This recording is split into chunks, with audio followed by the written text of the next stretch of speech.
이어서 리플 관련 소식 짚어보겠습니다. 가장 눈에 띄는 것은 XRP ODL 결제가 인도에서 실행 중이라는 소식이 아닐까 싶습니다.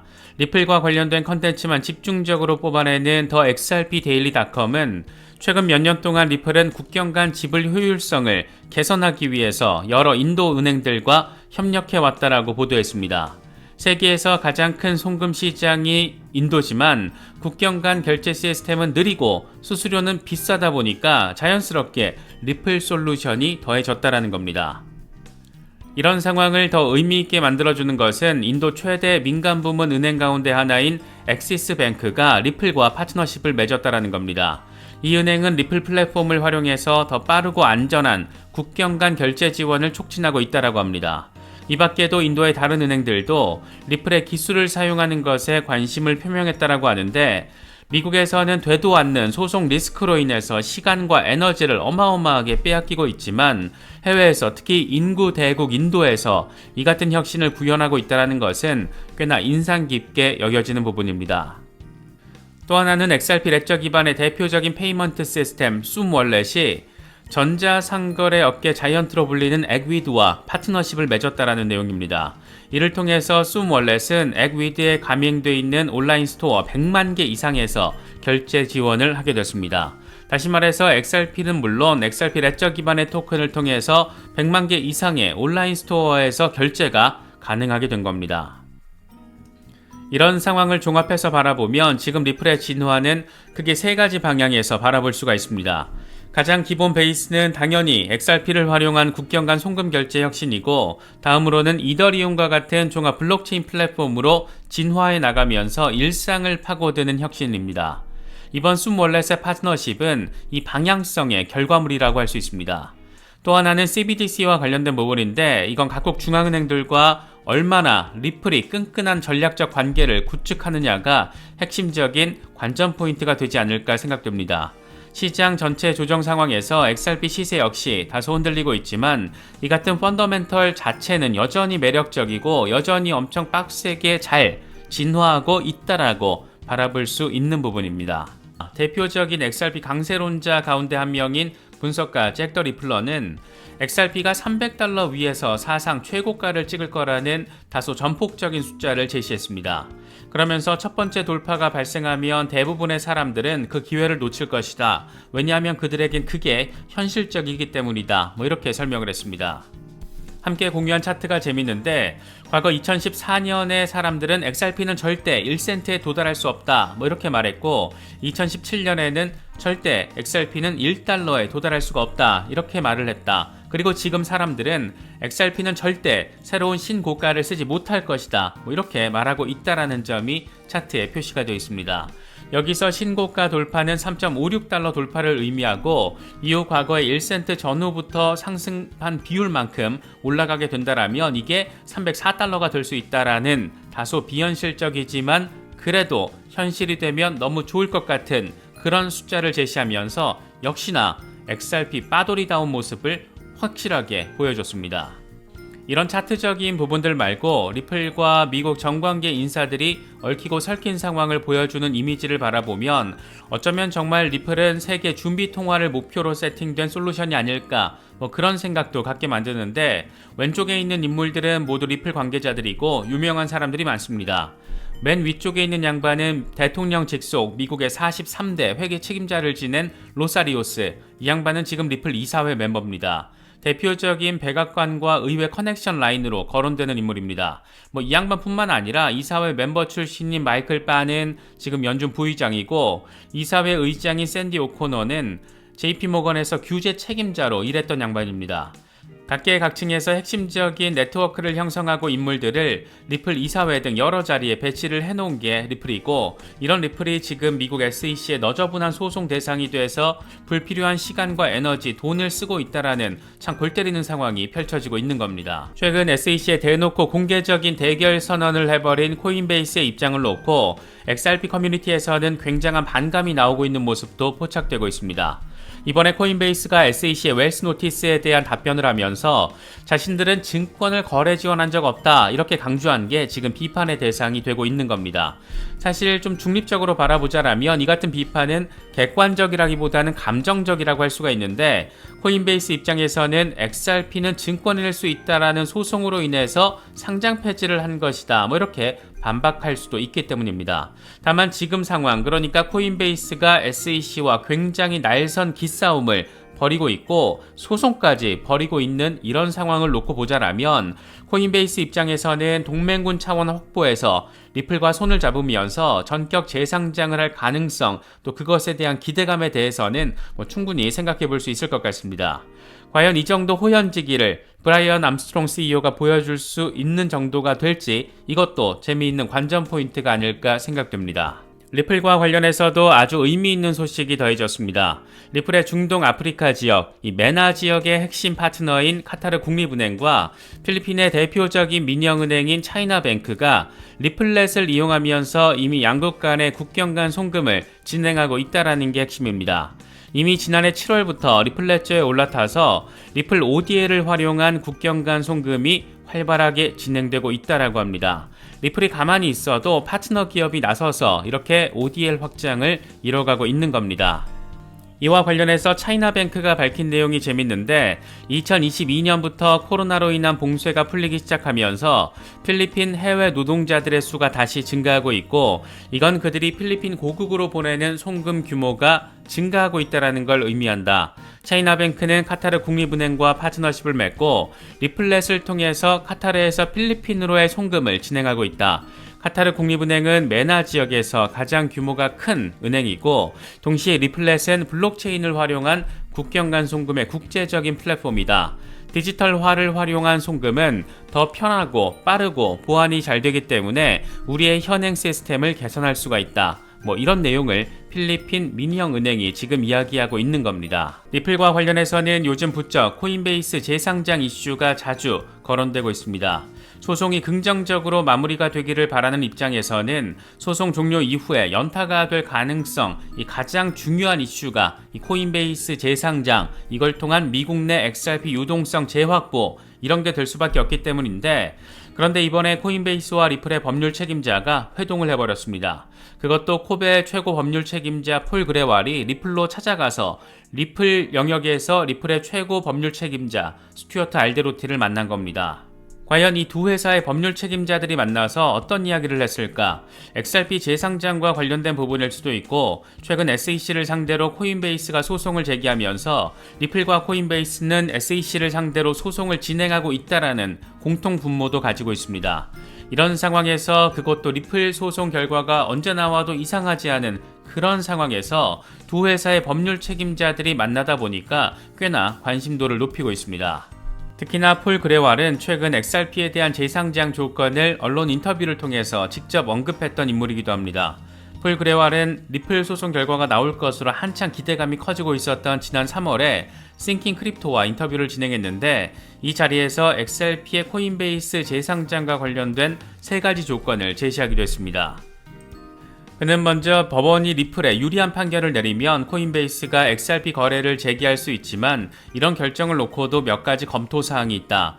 해당 판결에 대해서 판사의 논리적인 추론이 어떤 건지, 판결의 근거는 뭔지, 항소법원에서 결정을 철회할지 여부에 대한 코인베이스의 자체 평가는 어떨지, 이 3가지 상황이 중요하다라고 밝혔습니다. 아주 단순화시켜서 요약하면, 소송에 승소하면 바로 XRP 재상장할 가능성 높다, 이런 얘기를 하고 있었던 것으로 보이는데, 가장 먼저 XRP를 손절했지만 그럼에도 불구하고 이번 리플 소송 과정에서 리플 측을 지원하는 아미커스 브리프를 법정에 제출하기도 했던 만큼 긍정적인 상황이 기대되는 부분도 자리하고 있다라고 바라볼 수 있을 것 같습니다. 이런 멘트를 날렸던 사람이 리플 법률 책임자와 만나서 어떤 이야기를 나눴을까 궁금할 수밖에 없는 부분입니다. 미국 라스베이거스에서는 XRP 홀더들이 모이면서 한바탕 난리가 났습니다. 여기에는 일반 홀더들 뿐만 아니라 브래드 갈링하우스, 존 디튼 등 나름 XRP 셀럽으로 불리는 인물들이 참여하면서 의미 있는 커뮤니티 서밋을 만들어냈습니다. XRP 라스베이거스 2023 이벤트는 XRP 커뮤니티 회원만을 위해서 마련된 이틀 동안의 컨벤션이었는데, 디지털 퍼스펙티브의 설립자 브래들리 킴스가 조직한 나름 첫 XRP 커뮤니티 행사였습니다. 공개된 사진들을 보면 컨퍼런스도 진행하고 뒤풀이도 하면서 엄청 재미있는 모습들이 포착이 됐는데, 특히나 브래드 갈링하우스 CEO가 우리는 이 게임에서 우승할 것이다 이렇게 직접 멘트를 날려주면서 소송 승소에 대한 기대감을 키워준 게 주목도를 높였습니다. 갈링하우스는 자신의 개인 트윗을 통해서도 XRP 커뮤니티에 많은 사람들을 만나서 좋았고 동지에는 놀라웠다. 트위터에서는 느낄 수 없는 것이었다. XRP 커뮤니티는 우리가 선한 싸움을 하는 동안 팀 리플을 지원했고 너무 감사한 일이기 때문에 그 고마움을 충분히 표현할 수가 없었다. 이렇게 나름의 소회를 밝히기도 했습니다. 단순 투자자들과는 확실히 다른 모습, 그래서 XRP 암이라는 표현이 등장한 게 아닐까 그런 생각이 들기도 합니다. 저희 채널은 멤버십 프로그램을 운영하고 있습니다. 저희가 별다른 혜택을 제공해드리지 못할 때부터 채널 후원 성격으로 가입해주시는 분들도 계시고 멤버십 라이브나 멤버십 채팅 공간 참여를 위해서 가입해주시는 경우도 많습니다. 채널의 지속적인 성장과 함께 윈윈할 수 있는 부분을 바라시는 분들께는 멤버십 가입을 통한 채널 후원을 부탁드리겠습니다. 더불어 멤버십 라이브와 멤버십 채팅 공간에 대한 반응이 만족스럽다라고 느껴지는 수준인데 특히 크립토 투자 초보분들에게는 상당한 도움이 될 수 있는 공간으로 꾸려지고 있습니다. 다른 것보다 서로 멘탈 케어를 하면서 나름의 관점과 정보를 공유한다라는 측면에서 이슈 정리보다 더 큰 의미를 찾을 수도 있지 않을까 생각됩니다. 많은 관심과 성원 부탁드리겠습니다. 요즘 미국에서 SEC를 상대하느라 나름의 힘을 쏟고 있는 두 곳을 꼽자라면 단연 리플과 코인베이스입니다.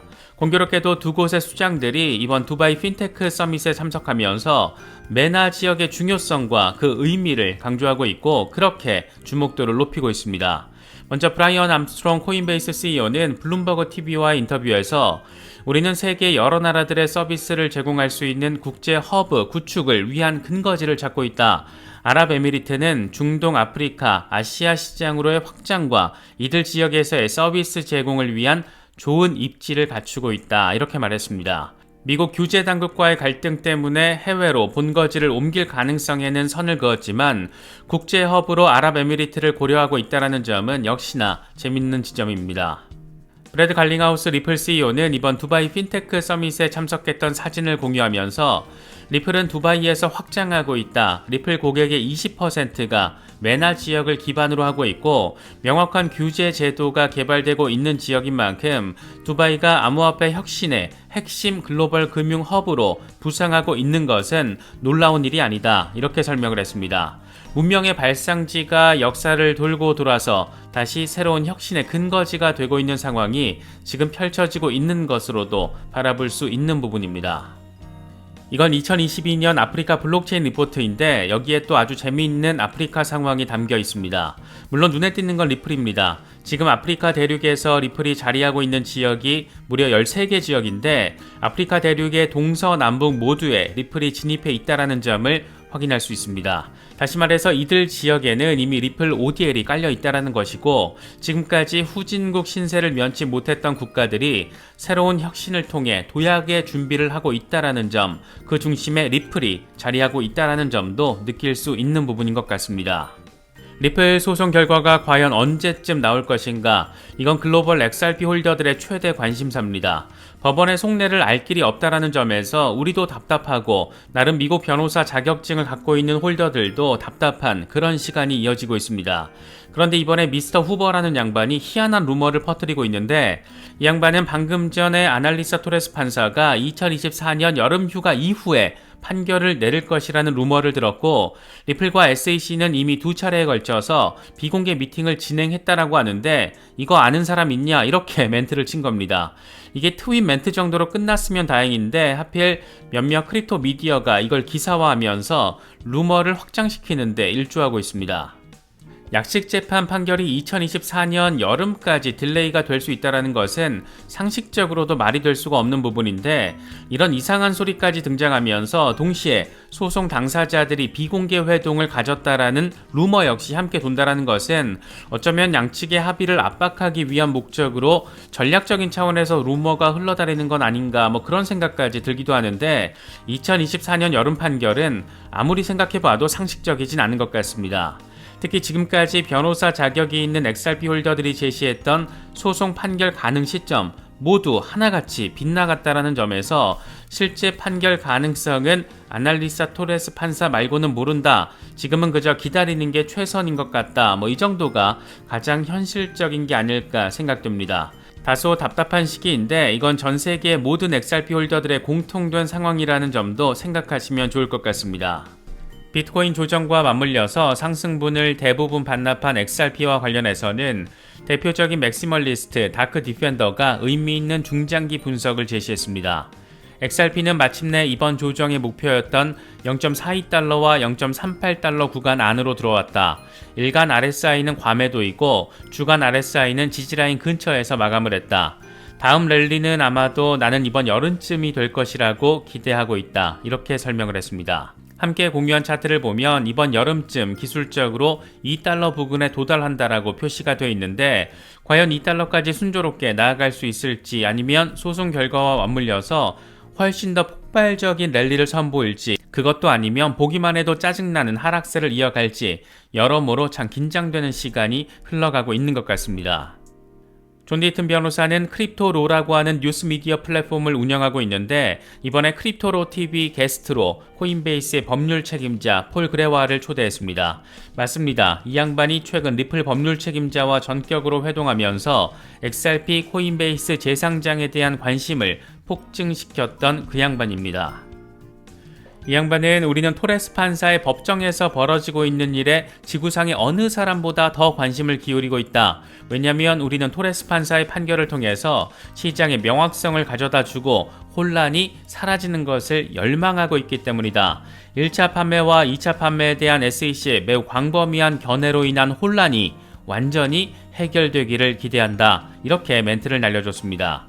결국 리플 소송은 리플만을 위한 게 아니라 암호화폐 산업 전반을 위한 것이라는 점도 느낄 수 있는 부분인데 요즘 들어서 부쩍 XRP와 관련된 공개 언급을 자주 하고 있다 보니까 커뮤니티에서는 드디어 재상장 이루어지는 것 아니겠냐 이런 기대감도 강하게 피어오르는 모습입니다.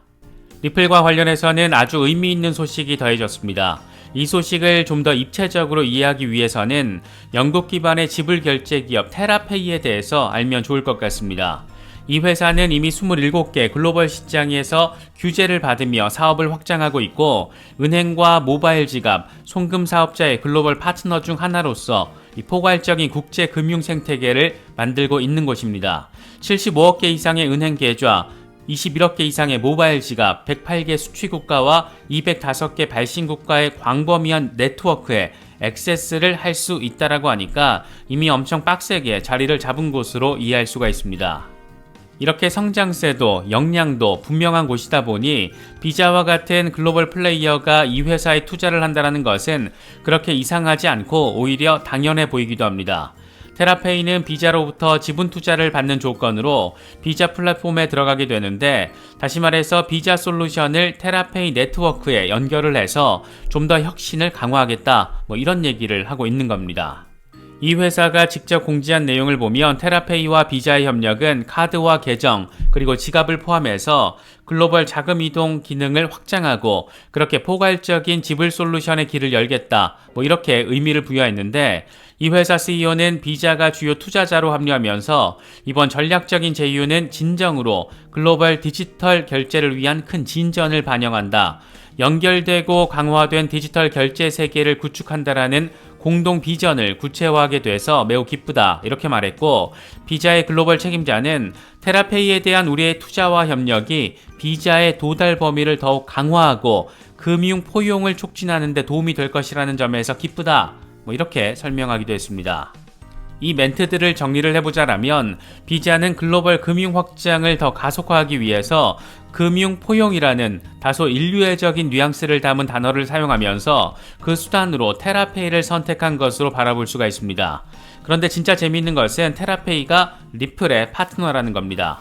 그러니까 글로벌 금융 확장과 금융 포용이라는 비자의 비전을 구현할 기술적 기반이 결국엔 리플렛이다 이렇게 정리가 가능한 겁니다. 비자가 리플렛에 직접 올라타지 않더라도 이런 방식으로 리플이 금융 확장과 금융 포용에 있어서 자연스럽게 영향력을 발휘하고 있다라고도 바라볼 수가 있습니다. 리플과 관련해서는 브래드 갈링하우스 CEO의 멘트 하나로 커뮤니티가 꽤나 흥분하는 모습을 보이고 있는 상황입니다. 갈링하우스 CEO는 이번 두바이 핀테크 서밋에서 리플 소송은 2개월에서 6개월 안에 마무리가 될 것으로 예상한다. 소송 당사자 양측은 판사에게 충분히 소명을 했고 판결만 기다리고 있다. 2023년 3분기가 끝나기 전에 판결이 내려질 것이다. 소송 과정은 실망스럽고 더디게 진행됐지만 이제 소송의 막바지에 접어들었다라고 말할 수 있다. 이렇게 설명을 했습니다. 이게 참 커뮤니티를 흥분시킨 것은 빠르면 7월쯤에도 결과가 나올 수 있다라고 리플의 수장이 밝혔기 때문인데, 전체적인 멘트를 살펴보면 시점은 크게 세 가지로 나눠서 볼 수 있고 그 중 하나에 조금 더 무게가 실려 있다라고 정리할 수가 있습니다. 빠르면 7월, 늦으면 11월인데 9월 30일 안에 끝날 것으로 보인다. 이렇게 시점 정리가 가능합니다. 여기서 한 번 더 압축을 하자라면 7월에서 9월 사이에 나올 것으로 예상하고 있다는 건데, 물론 그 근거는 제시하지 않았지만 9월 전에는 나와줘야 미국의 올해 의회 회기 안에 포괄적인 암호화폐 규제안과 관련된 논의가 조금 더 진전될 수 있기 때문에 이렇게 시점을 정리한 것이 아닐까, 그렇게도 생각해 볼 수 있을 것 같습니다. 리플 소송 판결이 나와줘야 증권의 기준과 관련해서 1차적인 갈래타기가 가능해지기 때문인데, 이래저래 우려와 기대감을 동시에 갖게 만드는 그런 시기인 것 같기도 합니다. 브래드 갈링하우스 CEO의 소송 판결 예측 시점 멘트와 관련해서 XRP 진영에서 활동하고 있는 빌 모건 변호사는 좀 더 전폭적인 멘트를 제시했습니다.